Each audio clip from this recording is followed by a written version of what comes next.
Good morning. Wow, look at this amazing room of heavy hitters. This is a really incredible crowd. We're so thankful that you all joined us today. I want to start with a few thank yous. I want to thank the governor and his team for everything they've done to bring this together.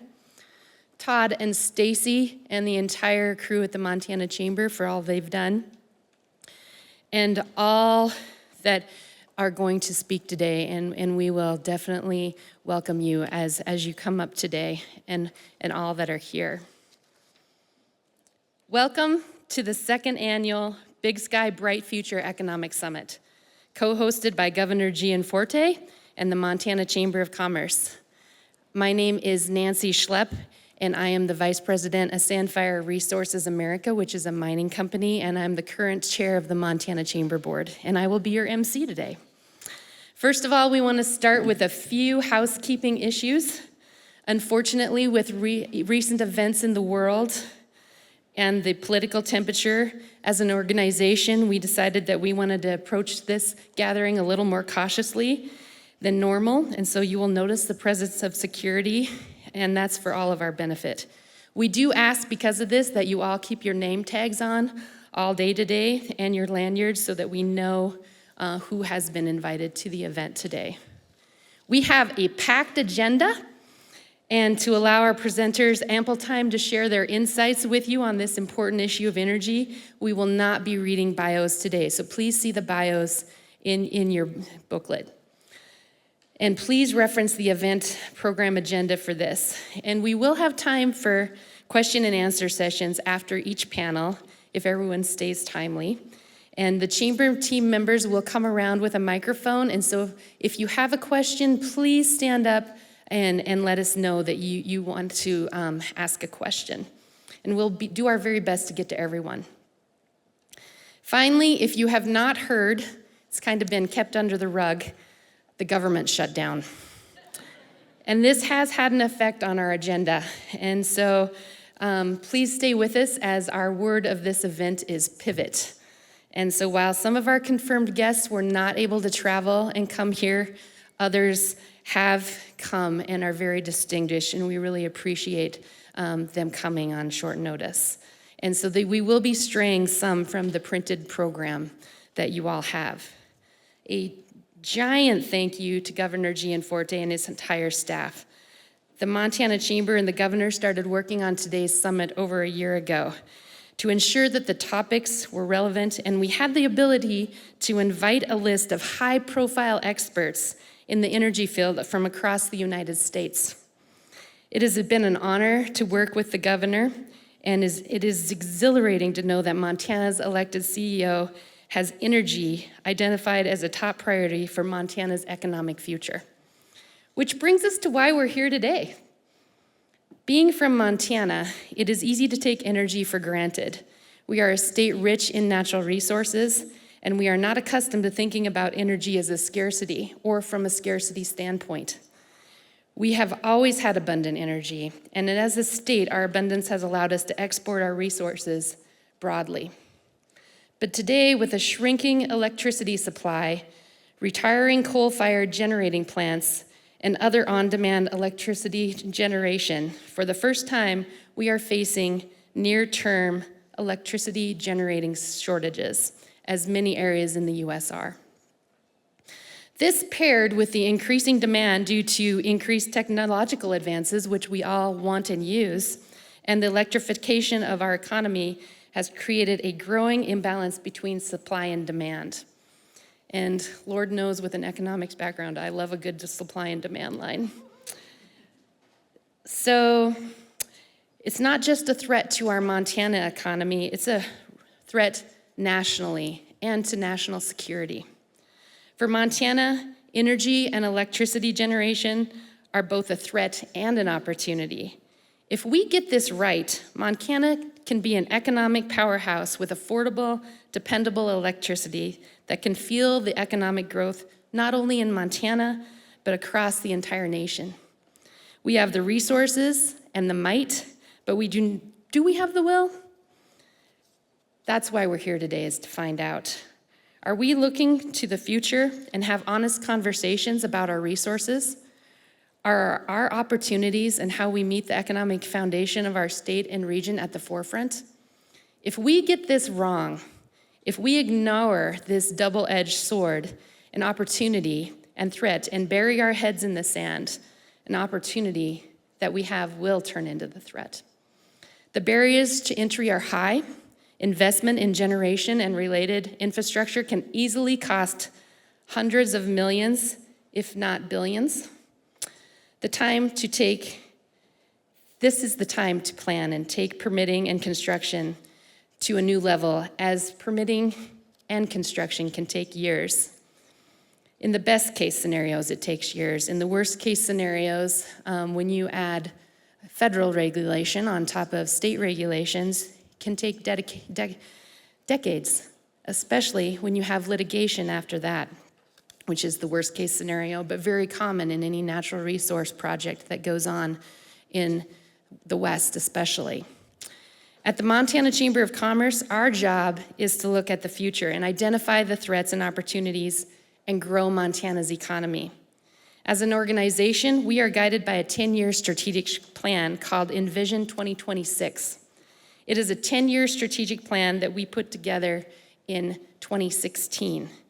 And it is built and designed to look ahead for the next 10 years, focusing on the most important threats and opportunities in Montana.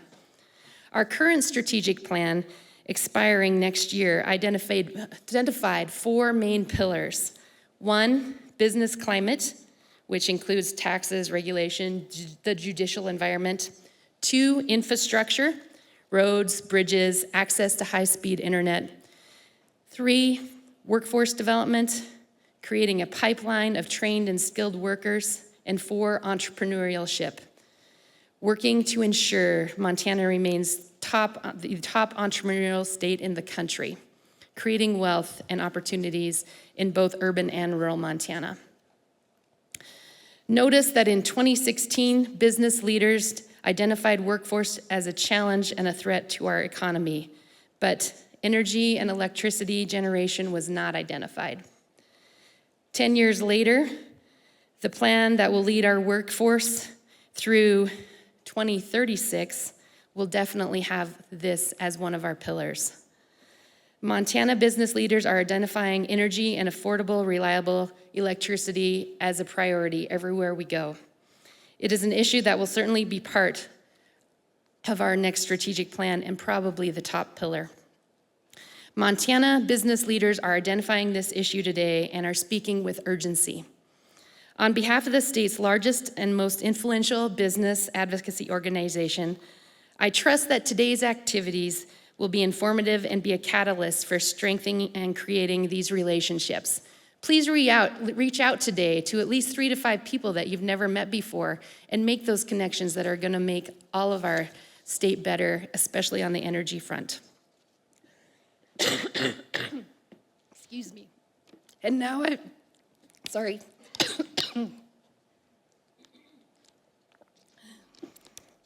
And now, oh man. That was a lot of words. I would like to introduce the man that has made this possible. Did I just lose my voice?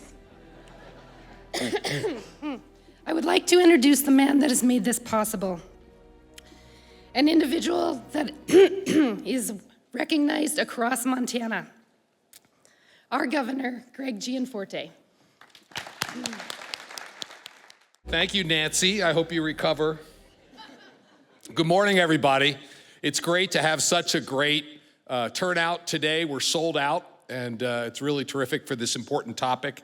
I'd like to welcome you all to the second Big Sky Bright Future Economic Summit here in Bozeman. I'd like to thank Todd O'Hare and the whole chamber team for all the work that went into making this happen. And thank you so much, each one of you, for being here for this important discussion. This year's focus, as you know, is our energy future. Everyone in this room knows the reality. We're facing an energy crisis.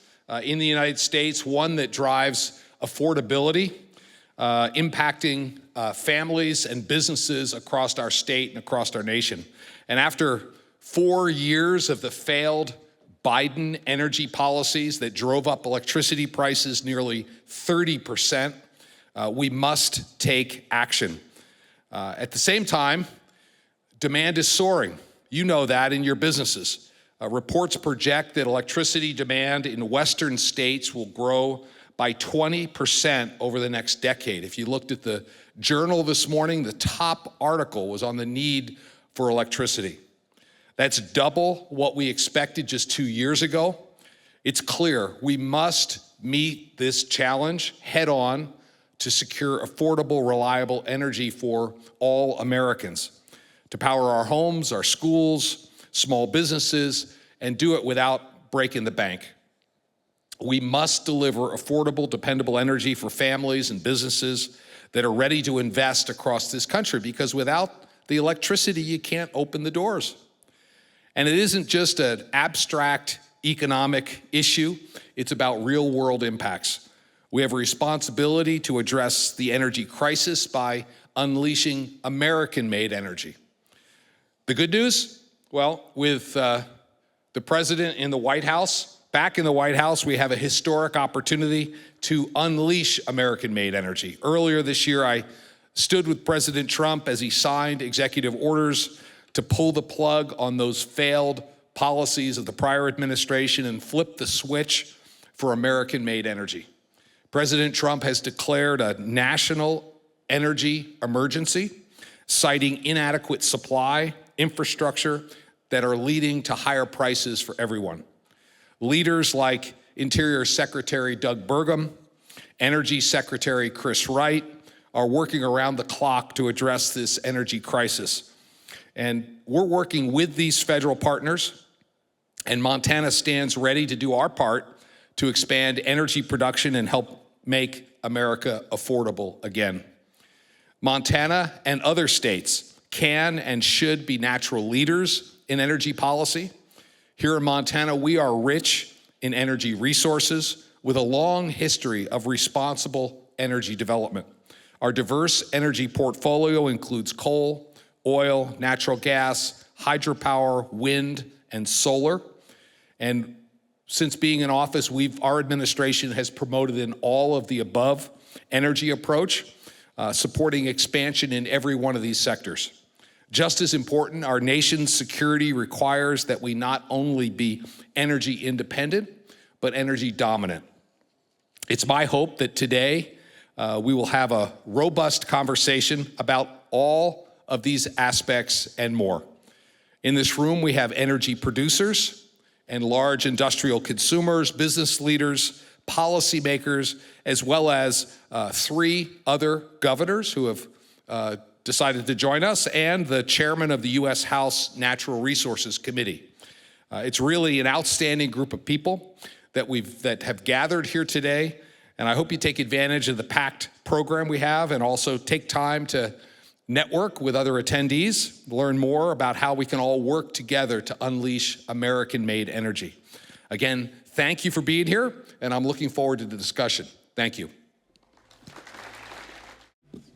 Good morning, I'm Todd O'Hare, President and CEO of the Montana Chamber of Commerce, and I'm going to pitch hit a little bit for the chairman of our board of directors as she recovers her voice, and hopefully she does, so that I don't have to expend too many words up here today. I want to thank Governor Gianforte for his leadership. It was him and his office that identified this as a priority that we wanted to focus on for this summit. So let's give another round of applause and thanks to Governor Gianforte. And now I'd like to invite Stephanie Erdman, the Dean and the CEO of Great Falls College MSU, and Ed Ryan, CEO of Berkshire Hathaway Energy, to the stage. I see I made a mistake. I left my notes on the podium. I'll bet you the governor has them with his. But we're just gonna go with this. Welcome. I know many of you in the room. For those that I don't know, Ed Ryan, I am the CEO of Berkshire Hathaway Energy Montana. I want to start by, oh, look at this. Somebody's going to save me. Was it the governor that had him? No, you can't blame me. I want to start by thanking Todd and Stacy for putting together this event, and the governor and his team for co-hosting it. I also want to acknowledge, I think Representative Troy Downing, I got a note that he was in the room. I want to just acknowledge his advocacy on the behalf of the state of Montana and Washington, D.C. I also understand Chairman Westerman is in the room, and if you're not familiar with Chairman Westerman's work, he is working tirelessly on permit reform. And so states, all the states are benefiting from the good work that he's doing in Washington, D.C. to reduce red tape and to unleash American energy. I can confirm from Berkshire Hathaway Energy's perspective, Montana is open for business. We have invested nearly $1 billion in the last few years of this state. Montana's also been great to work with. And we know the opportunity to invest in a state like Montana comes with corporate responsibilities. And so I want to fulfill one of those responsibilities here this morning. I'm excited to announce Berkshire Hathaway Energy is donating $1.4 million to Great Falls College. Yep.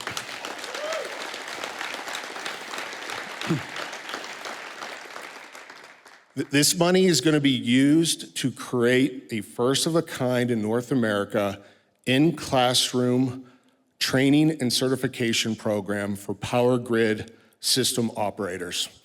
And I'm going to share a quick personal story. I hope Stephanie's okay with me sharing this. About 9 months ago, we were opening up a control center in Great Falls. And my team was explaining to me how challenging it is to get what we call NERC certified operators in Great Falls. I mean, these individuals are highly skilled. It's tough to get them anywhere in the country, but they were concerned about whether we could get enough qualified operators to man our control center. And I said, I'm gonna fix this problem. I emailed Stephanie about 9 months ago. I think it was over the Christmas holidays. I emailed her with an idea. Stephanie's the dean of Great Falls College. Within hours, she responded back and said, let's do it. So that was 9 months ago, and we've been working with her team. I want to acknowledge Dr. Erdman, Quincy with her team on developing the program, and we're rolling it out here today, and we're hoping to have it up and running here by this fall. And so with that note, I'd like to invite Dr. Erdman, the governor, and Todd O'Hare to come up, and we'll do some quick photos. I do not have his notes. Thank you so much for that generous contribution. That's going to make a big difference in terms of building all the components. Workforce is such an important piece, and having individuals that have a program here in the state to learn how to operate grids effectively and safely is really critical. That would not be possible in Great Falls without Berkshire Hathaway's generosity. So thank you very much for that. It's now my great honor to introduce our first keynote, my dear friend, Chairman Bruce Westerman. Bruce represents Arkansas's 4th congressional district in the U.S. House of Representatives, where he serves on the Committee on Transportation and Infrastructure and as chairman of the Committee on Natural Resources.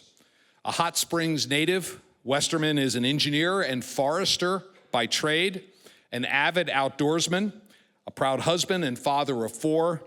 After graduating from Fountain Lake High School in Garland County, Bruce went on to attend the University of Arkansas, where he played on the Razorback football team and graduated with his Bachelor's of Science degree in Biological and Agricultural Engineering. He later received a Mastery of Forestry degree from Yale University. Prior to serving in Congress, Bruce worked for 22 years at Mid-South Engineering in Hot Springs. He's been to Montana many times. In fact, I've actually danced with him at the powwow at Crow Agency. He served as a board member for Fountain Lake School District and was later elected to 2 terms in the Arkansas General Assembly, where he was the state's first Republican House Majority Leader since Reconstruction. Please join me in welcoming my dear friend, Bruce Westerman. Well, good morning, Montana. You can tell from my accent that I've experienced a lot of Southern nights. And I also want to give credit to the sound people, because not only did we get Wichita linemen, but Southern Nights from Glenn Campbell, who's from Delight, Arkansas, which is in my district. So kudos to the sound team. It's so good to be here. Great to be out here with my good friend, Greg Gianforte. You know, Greg came in a special election. He came down to the well to give a speech. You get to give a speech if you come in on a special election. And he started talking about being an engineer and all this policy he was going to push. And I thought, I've got to get to meet that guy. And I thought, what a gem to have in Congress. Thank you, Montana, for sending Greg. But then I met Susan and realized why Greg is so special, because Susan's even more special. And I think you all knocked it out of the park with Greg going to Congress and then serving as your governor. You know, I am the chairman of the Natural Resources Committee in the House. And one thing that's common with natural resources is rural America. And I'm from rural America. Montana is rural America. If you've got any doubt whether you're from rural America, I heard a good test you can do just the other day. If you go out on your porch without any clothes on and fire a weapon and nobody knows that you did it, then you're definitely from rural America. If you do the same thing on your porch and somebody calls the police, you're from suburban America. If you do that and nobody notices or nobody cares, you're from urban America. But the thing about our resources is they are located in rural America, and rural America benefits when we develop our resources. You know, many factors go into building a successful business, which results in strong economies. You're the Chamber of Commerce, you're successful businessmen and entrepreneurs, you know that. You understand that business can be challenging. I want to share a foundational truth with you that you probably already know as well.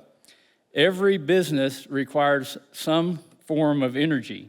And without energy, we have no businesses. And without businesses, we have no economy.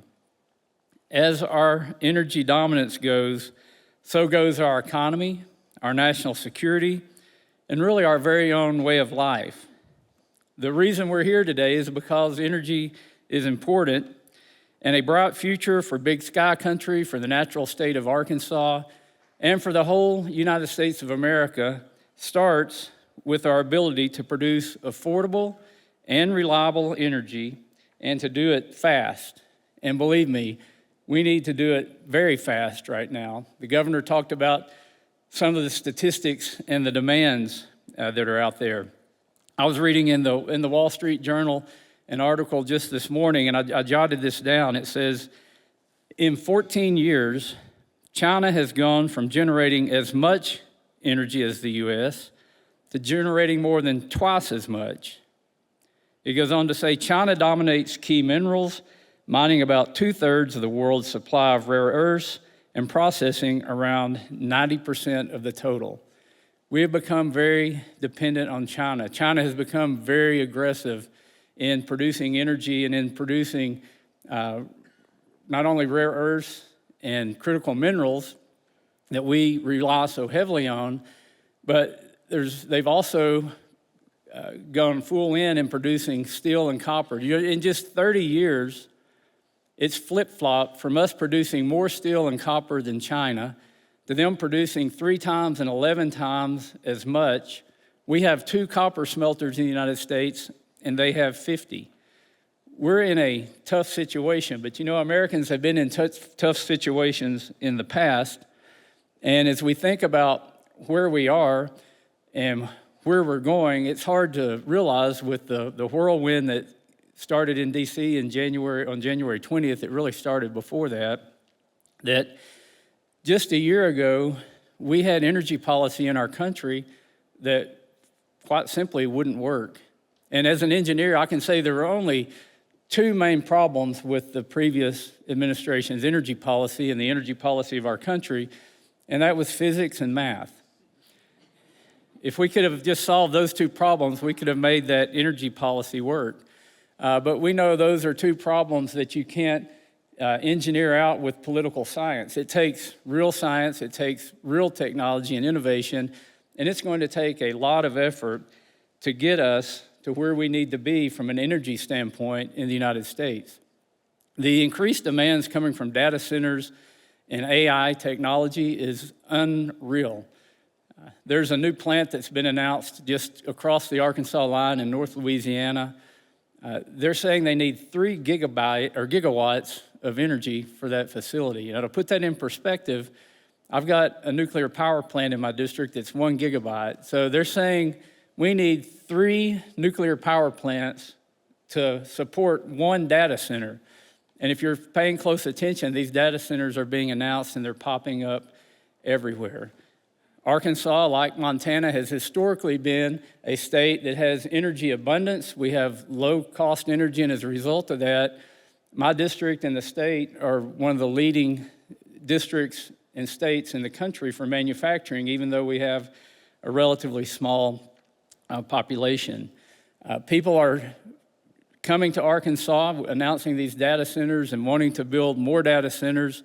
And our utilities are working overtime trying to build more generating capacity, more transmission capacity, and to meet those demands. But I can tell you, if everything was wide open and all we had to do is go and do it, to build generating plants, to build transmission facilities, there are a lot of challenges out there. And those challenges come from everything from supply chains to having the labor force, which is great to see the investment in the future of our labor force here in Montana. We need to see more of this all across the country. But then you throw on top of all of that the wet blanket that I call it of federal regulations, and it makes it really, really challenging for us to be able to meet the current and the future energy demands that our country sees. I want to talk to you briefly about 3 things we're doing or we have done in Washington, D.C., that I believe is going to make a huge difference. And I hope that we continue to do more of these types of pieces of legislation and that we really open it up so that you all, the people who make electricity, who develop energy, who distribute that, and get it to the people who need it, can do your job. And the first thing is what we call H.R. 1, the first bill to get a number in this Congress. You might also have heard it called the Big Beautiful Bill, One Big Beautiful Bill. It's also now being called the Working Americans Tax Cut Bill. Regardless of what you want to call it, this was a major piece of legislation, and it incorporates policies that we've been working on for over 10 years. Before I even came to Congress, we were working on these policies. Specifically in the natural resources area, we opened up our federal lands for oil, gas, and coal leases so that we could get the fuel that we need to make the energy that we need.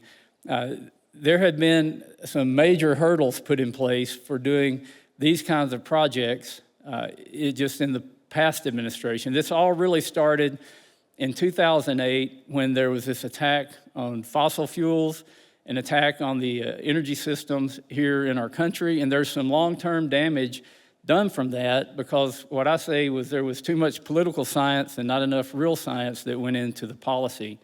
I've got 2 coal plants in my district that are in my state, one's in my district, that are going to close down in the next 2 or 3 years. And even if they decided to keep them open, they probably wouldn't decide to do that because when they knew 10 years ago they were going to have to close them down, they stopped doing the maintenance that they were needed to give these facilities long-term life. And they're running into the end of their useful life. So even to keep them up and running would take a tremendous investment and take materials and supply chain items that are hard to come by. They are putting natural gas turbine generators at these facilities. They're utilizing the transmission lines, but it's not really any kind of a net new increase in energy. And that's what we need as the demand continues to grow and grow. A lot of other things in the H.R. 1 bill, but the next thing I want to talk about is something that's very specific to Montana. It's called the Miles City Resource Management Plan.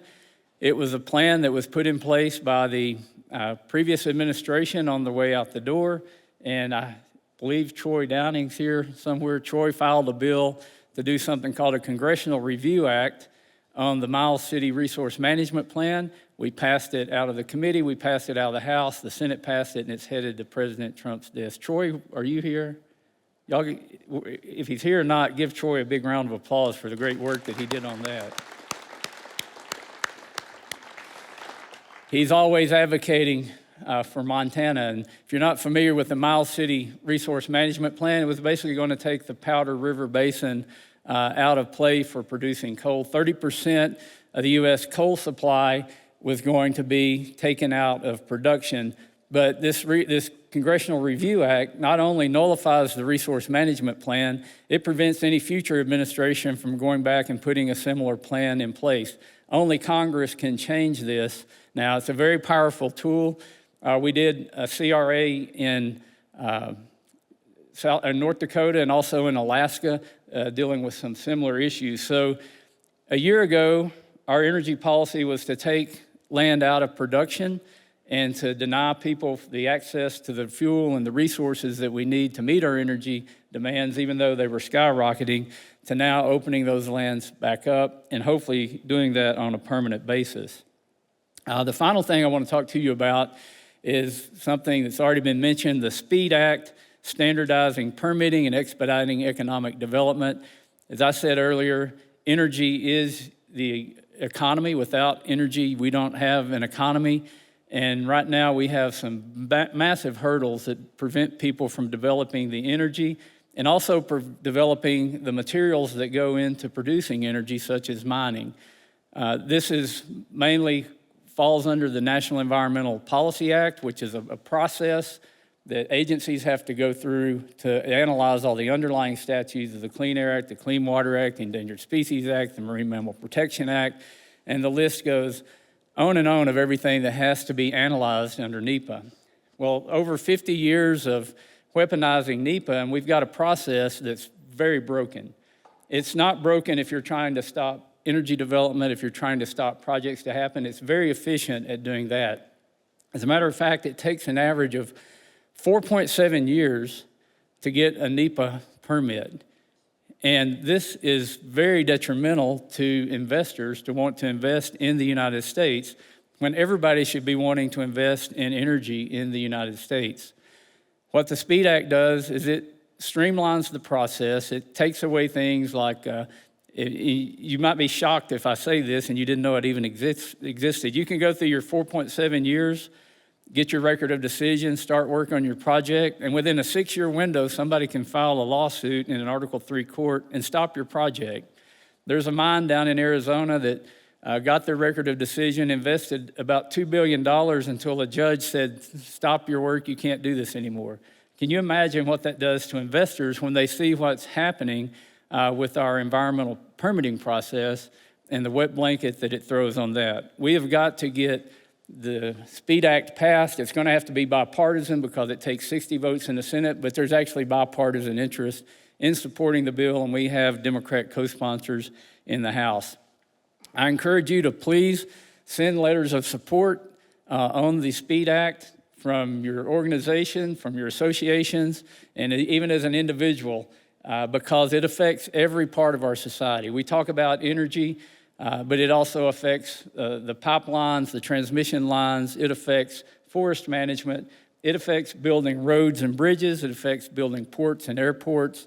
Anything that has a nexus to the federal government is subject to the NEPA process, and it can really slow things down. If we're going to meet the demands for energy, we're going to have permitting reform, and it's going to have to be bold permitting reform, again, to give Americans the ability to do what we do best. So to wrap things up, I want to share a quote with you that's in the House chamber. There's only one quote in the House chamber, and I found it particularly peculiar when I first read this quote, especially being the chairman of the Resources Committee and having served on that committee the whole time I'm in Congress. It starts off, and it says, "Let us develop the resources of our land, call forth its powers, build up its institutions, promote all its great ideas, and see whether or not we also, in our day and generation, might do something worthy to be remembered."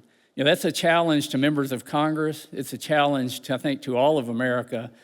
And if you look at the history behind that quote, it was by probably the greatest orator in our country's history, a guy named Daniel Webster. And it was 200 years ago that Daniel Webster made that quote. And here we are in the 250th year, getting ready to celebrate the 250th year anniversary of our country. And Daniel Webster was giving that speech 50 years after the Battle of Bunker Hill, which, if you're not a historian, there were 3 Revolutionary War battles that happened before the Declaration of Independence was signed. So on June 17th, 1825, Daniel Webster makes this speech at the monument to Bunker Hill. There were 120 Revolutionary War veterans there, over 1,000 people in attendance. And he said these famous words that are a challenge, that were reflecting on what the country had done up to that 50-year point, but looking into the future. And I can tell you right now, we have challenges, and we have them with energy and we have them with other things. But now is our day, it's our generation, and the question is, are we going to do something that's worthy to be remembered? Because if we don't, nothing's guaranteed in the future. We don't have an option not to win on this. We have to be smart, we have to be aggressive, and we have to never, ever let up. Thank you so much for the opportunity to be here. I'm pulling for Montana, I'm pulling for Arkansas, and I'm pulling for America. And you're what makes America great. Thank you again. God bless you.